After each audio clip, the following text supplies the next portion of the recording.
Hi, this is Laurie from To the Trade for Interior Design Community, and I'm here with Anna Gibson. Hi, Anna. Hi. It's real lovely to have you here. Very excited. You and I met, I want to say like a year and a little over a year ago at the Delta Brizo event, which was so fun. Yes. We went to Indianapolis together, and that was really, really great.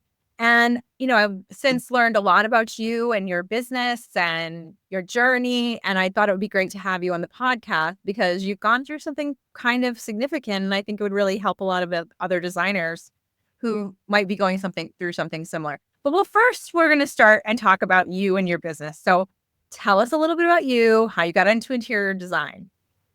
Sure. So my business is AKG Design Studio. We're based in Reston, Virginia, but we service pretty much the whole world. So wherever our clients take us, that's where we go.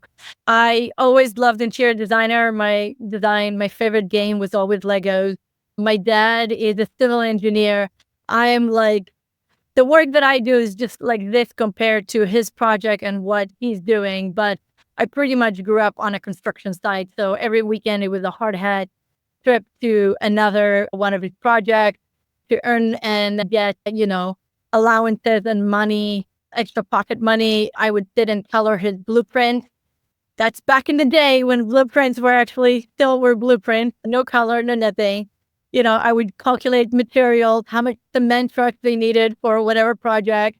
And my mom actually was also, I always say that she was a lay interior designer because I don't think we ever moved to a house before my mom moved, even if it was a brand new house from the contractor.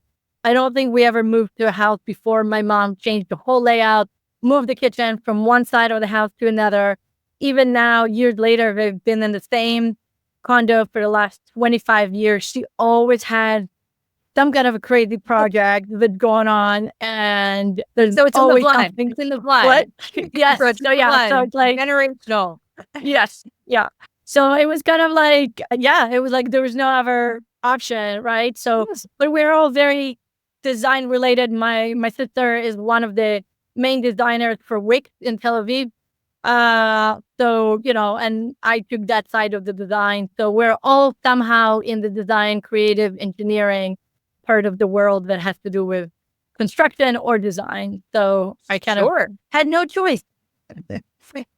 And do you specialize in any particular area in design or anything? So I'm a certified kitchen and bathroom designer through the NKBA. Been doing it for many, many years. I've been in industry for 20 years. I got my first certification in 2009. But lately in the last several years, we realized that we are leaving a lot of money on the table. So we did started to offer more full design service with interior design, but those had to be part of a larger project. So if you just want me to come and buy you a couch, we're not doing that. So, but if we're doing so for example, the last several years, I would say we call them master suite. So we're doing their bathroom, their closet, and their bedroom. So it's the whole packet for that. Same thing goes with kitchen. So we're doing the kitchen. They want to do the dining room, maybe a couple of adjacent spaces around there. So if we have a larger project, we'll take that on as well, but we're not taking that as a separate project. So the remodeling part of kitchen, bathroom, basement, bars, home addition, that's still our bread and butter. Sure. How are you feeling about the market right now? We just had a question of the day for interior design community on Instagram and asked people what their business was doing. And honestly, it was a lot of mix. It was some people are doing really, really great. And some people have hit a little bit of a slowdown. So how has business been for you? Yeah, so it's always, I feel that like if you look at the trends, every time we have an election year, leading to the election, everything kind of slows down. People are, no matter who they're going to vote, are freaking out about the results. And then the day after, again, no matter who got voted, whether it's their person or not, the market just bounces. Like, it doesn't matter. Again, I'm not getting into politics. It doesn't matter. Who was voted and how they voted, whether you're happy with that or not. But I think that the American market see that like, oh, we have a new president. Nothing. The White House hasn't burned down. business is normal. So then we see a pickup in business. So we definitely have seen since November a pickup in business. January is always, December is always kind of weird because it's the holidays. But even with that, we have definitely seen pickup in business. And even now in January, we started pretty strong. So yeah, like I think if you've been working hard on your business, it kind of follows you and you see that growth. But So as a kitchen, as a focus of kitchen design, although I know you do other projects also, and you include it in this, your tentacles move into the house. How do you make the majority of your profit? Is that through the design? Is it through specifying a product or a mix of both? How does that work from a profit? I think it's a mix of both. So we do charge design fees. We charge consultation fees. We don't do anything for free. So this is kind of like a big chunk of our income. But then we do have clients that we call it procurement and implementations. For legal reasons, I do not want to call it project management because they have contractors. It's not us. But what we do is that's the stages where we provide all the materials for them. And the biggest piece with that is usually we also charge fees on that. But between that, I would say selling the cabinetry, that's going to be like the biggest chunk of money that we're doing. Sure. Yeah. And then, of course, we have a little bit of the procurement of implementation that I have to be honest, and I have to admit that I am struggling with that a little bit as far as, it takes us a lot of time and effort for that procurement and implementation. And I sometimes feel that we're not making enough money on it. It's a hard sell, but it's also like for the client invaluable because correct. You're doing all the things that they would lose their mind on. Correct. And yeah, and a lot of our contractors are like, the reason they're also able to keep their fees somewhat reasonable is because we are doing all that for them. Right. And the client is happy that we're there to handhold and make sure that, I don't know, we had a delivery of tile, not to name names, but we had 4 times that the tile arrived broken. So, this is my office assistant. Right. And you're not making any more money when that happens because correct. You're just correcting a problem. So correct. First time it delivers and it's broken. Okay, great. Crap. I've got to redo it. But by the 4th time, you may have lost money on that. Right. Yeah. So, yes. So our vendors are good and they take care of us, but it's still, sure. Hours and hours and hours of my assistant, putting effort to email, make sure, go check the tile, make sure of it and again. So I'm definitely, thinking about, creative ways of how to do it differently this year. We are starting 9 year in business. So it's not, my first rodeo. Yeah. But it, when you look at your business and what you're doing, it's always good to evaluate and see what is making you the money, where you're losing the money when you're not making enough money, and what's going to be the next step to fix it and make it better. So it doesn't matter if it's year 1 or year 9. Year 9 is sometimes easier because you have more way to look back and see how things look versus year 1 or year 2. But even those years, you can still already kind of take a look and see like, okay, this is the things that are working. But looking back at the end of the year and see what worked or what didn't work, I think that is really, really important in order for us to move forward in the next step of your business and always evaluate, always rethink of how you can do better, not just for your clients, but also for your own business. Absolutely. And we did a freebie for interior designers last month that was like an end of year business review, like just a list. I saw it. It's fantastic. I downloaded it and I love it. Yes, absolutely. Yeah. Those things can be very useful because they're just reminders. There's a lot of things to kind of check through. It doesn't have to be like a deep check. It could be like, okay, did we do that? Yep. Okay. And you go forward from there. But I think it's always a good idea. I think you're right to have that end of year.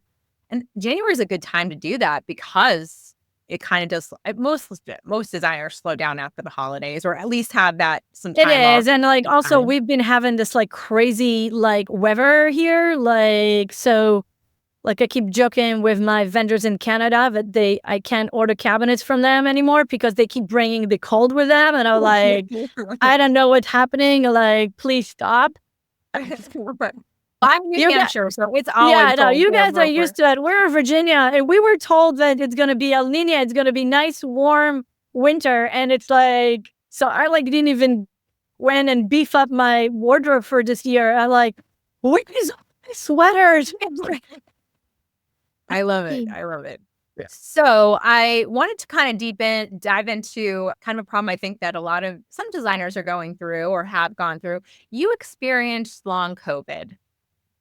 And I, remember having a great conversation with you at High Point because I do know a lot of designers who've been through cancer or illness in the family, taking care of aged parents, or a physical, like chronic problem that they've got going on. How did you handle running a business while dealing with those issues?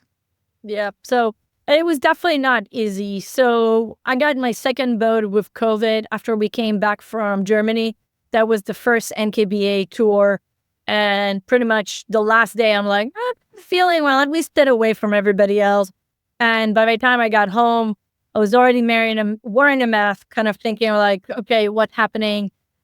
Got home, did the test. And then after that, it was a good 6 months that I was absolutely in pain and misery. I would get up in the morning and within probably half an hour, and I'm not exaggerating, that I would be literally on the floor in the kitchen or wherever I was and like just going back to bed. So, like everybody else with COVID, the doctors were useless. There was nowhere to find any answers. I was taking myself to different doctors to figure out what's going to be. But at the same time, you have to continue. You have a business to run and you can't just let go of everything. It was rough. I have to tell you, it was probably, if I look at my revenue, 2023 probably was the worst year in revenue that I have, like even compared to the first year that I started. Luckily, I had an amazing support system, which is my husband. And he's always my, he's like my Mark, your Mark. So he's my Andy. He's like my to-go guy. So if anything needs to be picked up, delivered, run, like he was there for you. But it's also realizing that you can't take that much projects on. So you're just going to take the projects that are right for you, but you're going to have enough energy to do that. And really just trying to find the support for your community, maybe, hire somebody remote, even part-time, to do some drawing and things that I was not able to do. I do have an office assistant, so she does a mix of things. So she does drafting sometimes, she does a lot of the selections for me. So having her was invaluable because it was just otherwise between these two people, I don't know if I was going to be able to survive that. It was really, really difficult, but it's also realizing that you can't do it all at all the same time. Beyond your control. And I think that's really difficult for people who are, strong businesswomen or men to grasp because we're used to taking care of everything. And then all of a sudden you are the person who needs care. And it's not it's like kind of an uncomfortable place to be if you're not used to that environment. Right. No, absolutely. Others, was that a struggle for you? Absolutely. Yeah. Cause I'm the only one that, always the one that's taking care of everybody. I'm the one that is like the go-getter. Like I'm always saying that like I'm used to living my life in fifth gear and suddenly I'm like stuck on neutral and I'm like, I can't do everything. I can't do. And so it's definitely became the year of no. It became because if you know me, I'm very much involved in my community, giving back, involved with the NKBA, and really just, I always feel that my calling is somewhere beyond the design, is really just giving back and leaving this world a little bit better place than I found it. So I always get myself into some kind of a community project, wherever it needs to be, wherever they need me, my friends. And it was really the year of no, that like, okay, I'm coming first. My self-care comes first. And I love you, but the answer is no. No, I'm not going out. No, I'm not volunteering to help run the event. No, I'm not doing the charity, because honestly, I had no energy to do that. And even now that like things are much, much, much better, I still find days that I have to say no, and I have to realize that I need to save my energy on what I can do and what I can't do. So, for example, you guys are going to KBiz. Unfortunately, I'm going to miss you guys this year. But even with KBiz, it was like, okay, yes, it's going to be a great, great event. But you know what? I just can't. Like, It's a lot of walk.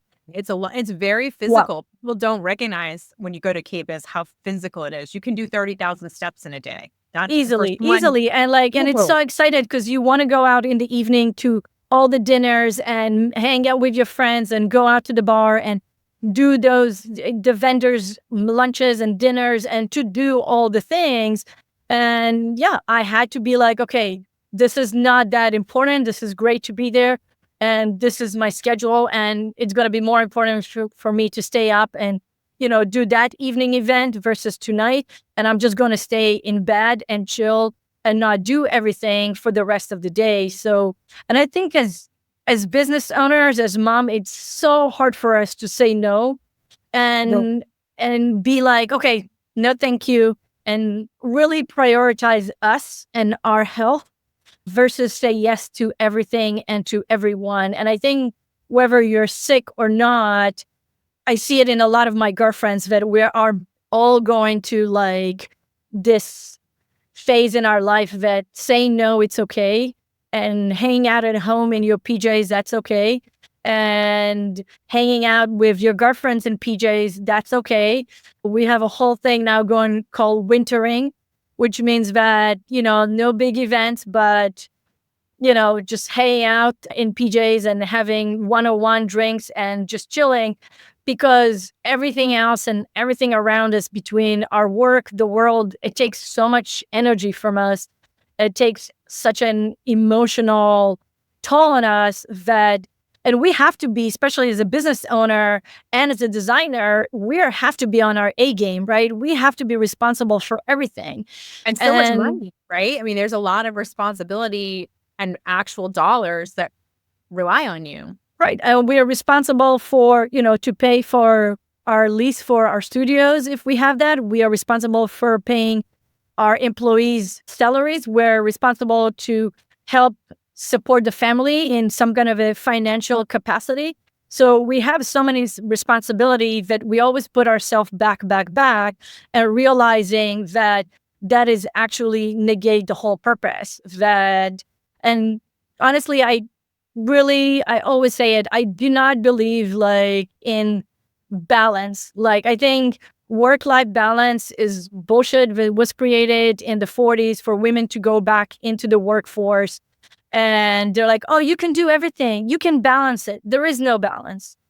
There is priorities. And you need to decide where's your priorities, because it's never going to be balanced. You cannot give 100% on your studio and then also give 100% at home.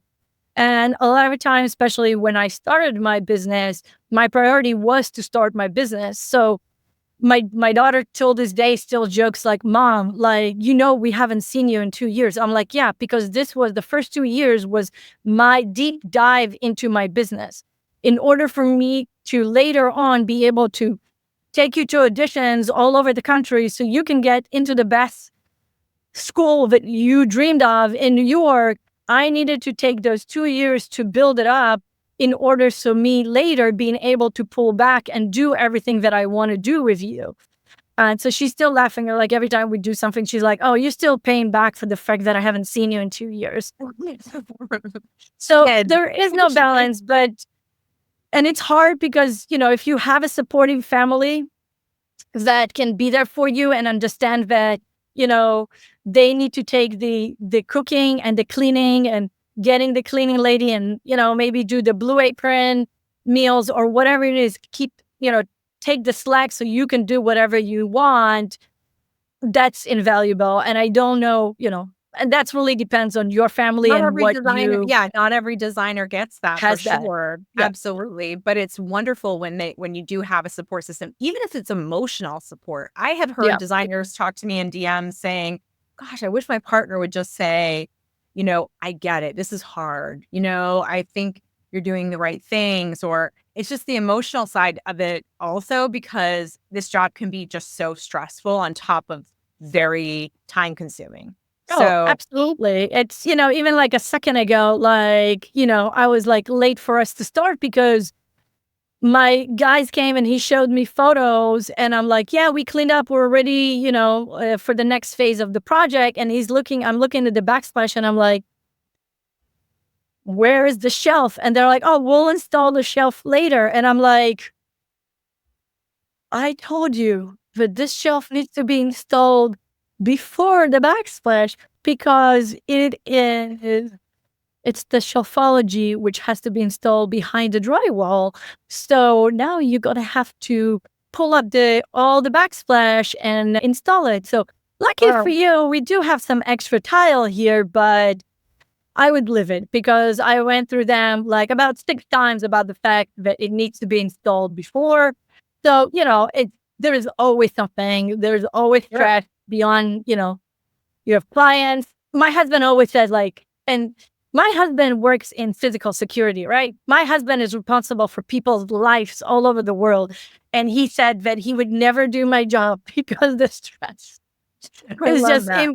it's impossible. So like, he's like, I will protect people in Kenya in the middle of the jungle. It's going to be less stressful with the craziness, but what you're going through. So I love that. And I want every designer listening to tell their significant others that same thing, because they should know what it's like. It is a very stressful job. And I'm sure it was further complicated by that chronic health journey you were going through, because with long COVID, and I'm sure for a lot of people experiencing other kind of chronic illnesses, including cancers and things like that, it's just you don't know when it's going to end, right. right? I Yeah. mean, there's no like, okay, by this time you just have to deal with it for 3 weeks and then you'll be back on your feet and you will be fine. You don't know. So projects are very, organized. This stage, then this stage, then this stage, then this stage. How did you manage to, and I'm sure you did use your resources, but managing your own feeling of movement and keeping positive when you don't know when things are going to get better. I think I'm a very, very optimistic person. And I kept pushing to figure out like the solution of how I'm going to get out of there. And eventually I cured myself, unfortunately. And fortunately, because the doctors did not have, but a lot of people, and I know other designers out there that do deal with chronic diseases.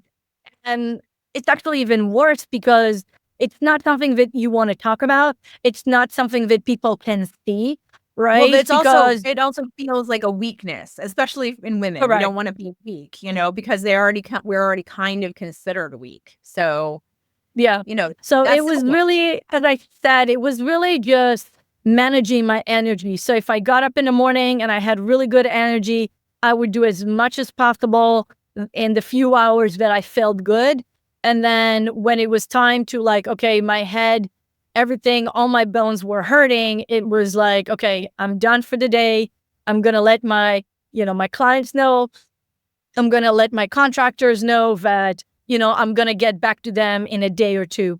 But it's really managing your own energy as much as possible and Sure. keeping open line of communication with your contractors.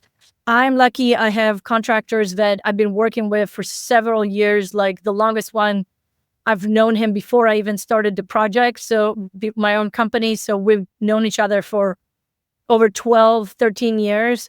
So keeping open line of communication and then they knowing what I was going through, they also picked up a lot of the slack.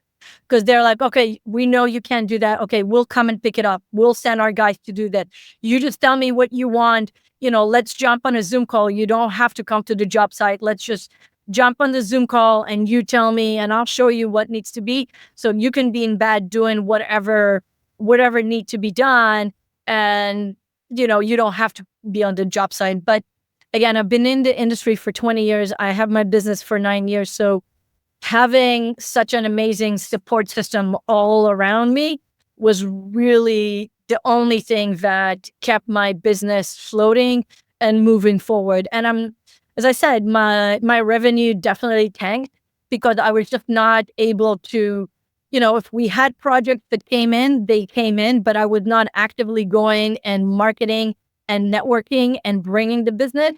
But I guess it was just enough. And with my contractor bringing projects in as well, it was just enough to keep us floating and moving forward so we can get, continue the next year and the next year and move forward. But yeah, a lot of it's managing yourself and managing your support system as much as you can, whoever you can rally around you. This is really was the key for me to able to move forward. Sure. You just mentioned that you cured yourself. What did you do? It was really just very kind of random. So most of my pain, there's nothing really fancy about it. It was kind of RA related. So like I felt like all my veins, everything was already on fire, in pain, really. But every time I went to the rheumatologist, they told me, well, everything is clear. Yes, your RA number are very, very high, but it doesn't correlate to any disease. So she pretty much told me, come back in a year. There's nothing we can do for you. And we had a silly event. Everybody got into baking during COVID. Sure. So my friend was like, hey, let's do a bake exchange. So we had an afternoon that all we ate was carb, like bread. So it was bread, stuffed bread, cookies, pizza, because everybody brought something that was bread related. And the day after, I couldn't move. I was dead to the world. It was like the worst pain I've been through the whole time. So I'm like, you know what? Maybe it's gluten. Maybe I became intolerant for gluten. So I stopped eating gluten for 2 weeks. And then I was like, okay, I'm feeling better. But I'm like everything else in life, they're like, it's silly. It's not the gluten. So then, I don't know, I made some pasta for my daughter and I ate the pasta. And then the day after, the same thing. I was like, couldn't move on the floor, foggy brain, just couldn't do anything. And then I was like, you know what? It's gluten. So since June 2023, I gave up gluten. And I know other people, even other designers that had to give up gluten because they became intolerant due to COVID. So yeah, that was really the biggest change for me. It was gluten. Try to also eat healthier as much as possible. I'm already pescatarian and, much more on the veggies, but the gluten was pretty much the biggest thing for me that really just changed everything. And it didn't take long, but if I would just kept going to doctor and not listening to my own body and what's going on with me and kind of trying different things, I would probably would have lost my business and be completely shut down because I couldn't. I literally, I would just get up in the morning and sometime it would be a couple of hours, sometime it's going to be half an hour, and I would just be back in bed and just in pain, sleeping and not moving. Nightmare. Yeah. And I'm so glad that you got through that. And, I've heard these stories over the years with designers.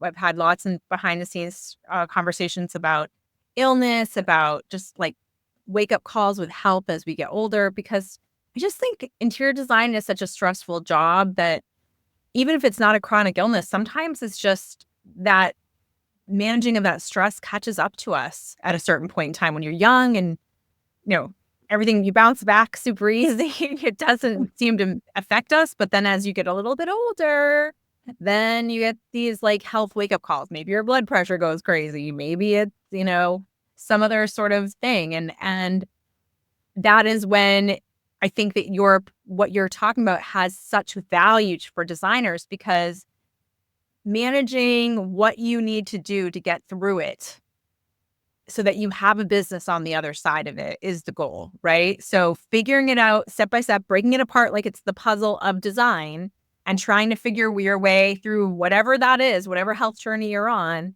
and then working your way out of it, and heavily relying on your resources. If it's another designer, if it's your contractor, if it's your family, if it's your assistants, if it's your other junior designers, whatever that might be for you, or putting those in place, reaching out to a VA service in the design industry, or someone that can do CAD. And we're doing a big thing in Vegas Market this coming week, actually, that is a speed networking for service providers for designers. So they're going to be able to try, all new things. And that's really exciting, because those are the resources that people need sometimes when they do struggle, just so that they can keep things afloat, because we can't all rely on ourselves all the time. I mean, we're human. We're gonna have moments, right? Yeah, and we try to do a lot, again, especially as business owners, and even if you're an individual designer, or even if you have a big team, a lot of times a lot of it falls on your shoulders. And as you said, as women, it's even harder for us to go out and seek help. Sure. And seek somebody that will pick up the slack for us, which sounds even worse, right? Because what do you mean you can't do it all? What do you mean you're not able to work and take care of your family and do everything at the same time? And it might be that if you do want to continue doing everything within your business, maybe it means that you do get those meal services and a cleaning lady and somebody that will pick up all the slack at home. So at least the little energy that you have, you can spend it on your business. But again, it's not about balance. It's about the priorities. And right. Maybe, I have a friend that she's a real estate agent. She has 5 kids, and there's always about 10 of them because there was somebody at home. And she just gave up, and she's like, listen, I cannot do laundry for 5+ people every week. So she now had laundry services, and they just, they throw all the laundry in the basement next to the machine. And then, the service come pick up everything, and they bring everything ready to go, because something's got to give, right? Sure. So whatever you can't do, you need to outsource. Yeah. Right. I mean, that's essentially whatever you feel like you need to keep things going. You need to figure out, okay, you're in that situation where for some reason you can't do it all. Like you said, it's priorities. You have to figure out what it is that needs done and who else can do it to take some of that burden off of you, so that you can sail through and maintain. It's difficult, I think. The challenge is not knowing when that stops, I think. Right. But sometimes life just stops you, right? Like when you get out of bed and 5 minutes back, you're in there, you're like, well, life is telling you it's time to stop. And I'm hoping it's not, you don't want to get to that situation, right? You don't want to run yourself ragged to the point that, women, we're the last one to recognize heart attacks. We're last one to, deal with anxiety and stress related. You don't want to get to that situation. So, but it just kind of stops you in the track. Unfortunately, sometimes we can when you have cancer or things that are unexpected. But if there are things that we can make sure that we're not getting there, right, let's get ahead of that. This was awesome advice. Get your checkups, ladies. Yes. Get your checkups done. Don't avoid them. Get to your yoga class. Get to, leave the office and go for a walk. Find what are those things that help you reduce drink your water, Yes. Eat healthy. The things that are going to keep your body doing well are important. And sometimes we're the last ones to take care of ourselves. We're the last ones to make sure we're nurtured. We're nurturing everyone else. Yeah. So on top of everything, I was an officer in the Israeli Air Force. So as officer, we're always trained that we're the last, right? So not only I'm a woman, I'm an officer. So my soldiers comes first. They need to eat, sleep, be ready to go. And I'm always the last one to do all that. So only after, so from very, very young age, I was officer when I was 20 years old. So from very, very, it was installed to me that I am the last one.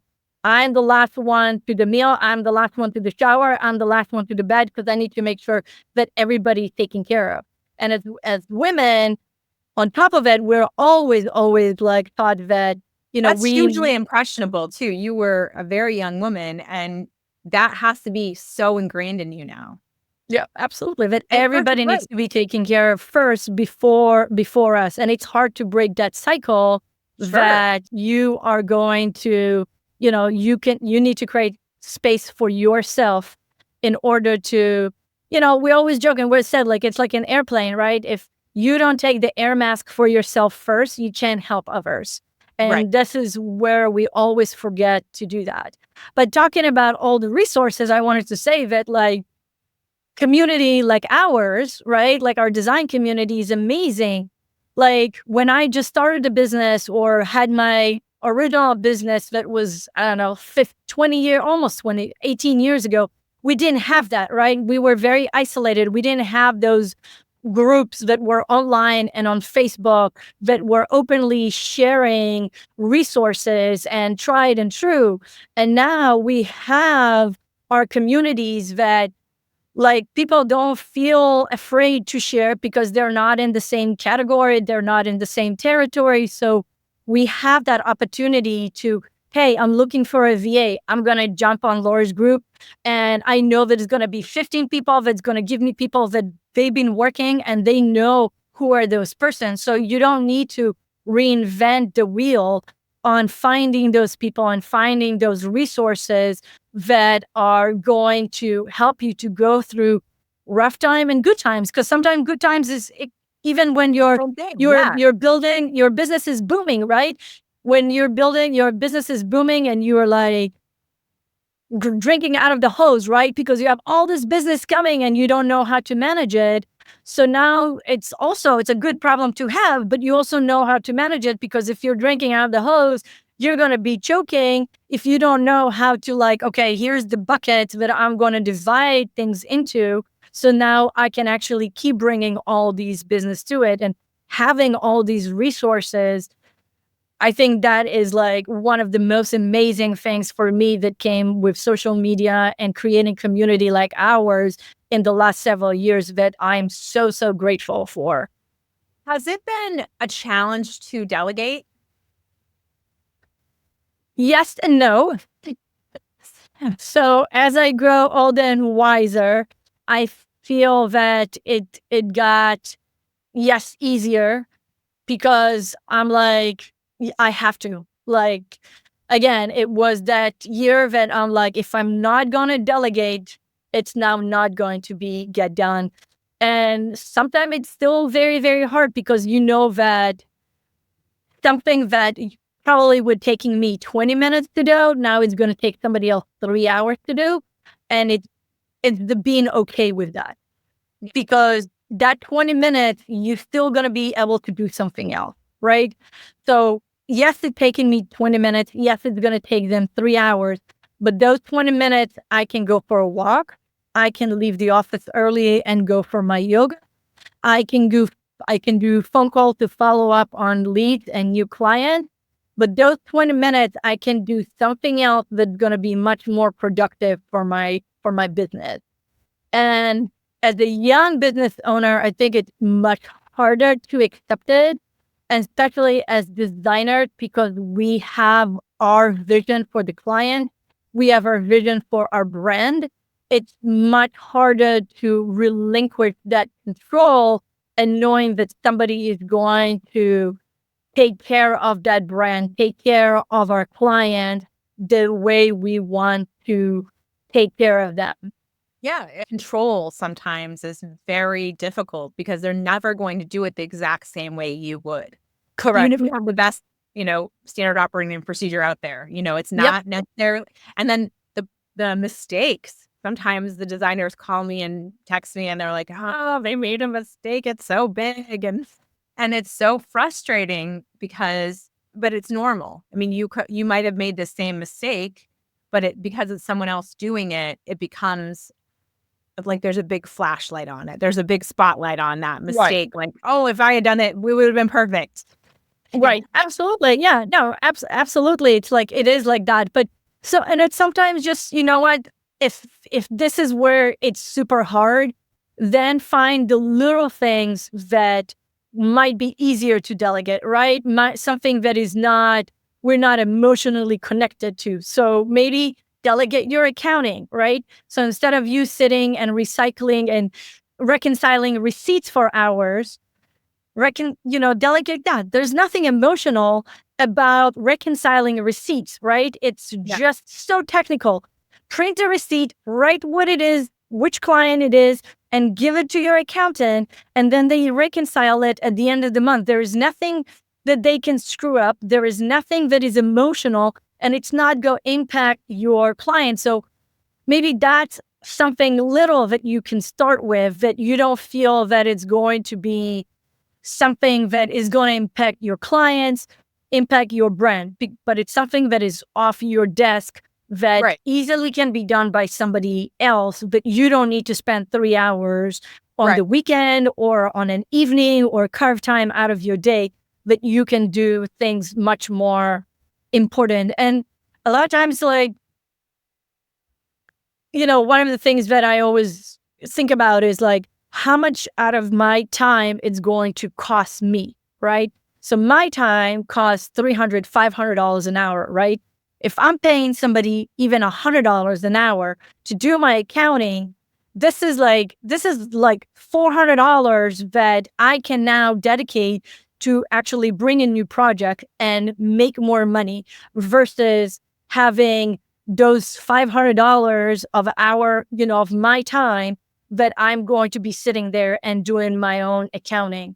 So find those little things that you not that emotionally attached. Somebody to clean your house, somebody to do your accounting, somebody to do your laundry, like whatever you can do, that start with the little things that you're like, okay, this works, I can move forward. So for example, when we do procurement and implementation, so Avery, my assistant, she does all the orders, right? I don't need to do the orders. Like, why do I need to sit and, she has the spreadsheet. She knows exactly what to do. She knows, all our accounts and stuff like that. She has the credit card. Go for it. Like, I don't need to spend the time to do that. So again, find those little things that you feel that you can delegate, that not necessarily need something that you need to be doing. So again, you can rest, you can recharge, or bring more business, whatever you need to do to thrive in your business, in your personal life. Well, Anna, I think you've really done a remarkable thing to help yourself, to help your business. And I think you're going to be a great example to the other designers listening. Thank you so much for your time. Thank you. Great. I'm Thanks. so glad I could share everything. So thank you, everybody. And is there anything out there that you want people to learn about you? Do you want them to follow you on Instagram or go to your website? Yeah, follow me on Instagram. It's the AKG Design Studio. Unfortunately, someone else took the other name. I am going on the Tile of Spain tour. So that's why I'm not going to be in KBIS. So that's fun. If you want to see really amazing tiles and cool spaces from Barcelona and Valencia, just follow us on Instagram. And yeah, we'd love to connect. Absolutely do that. Love that. All right. Well, thank you very much, Anna. Bye-bye. Thank you. Bye.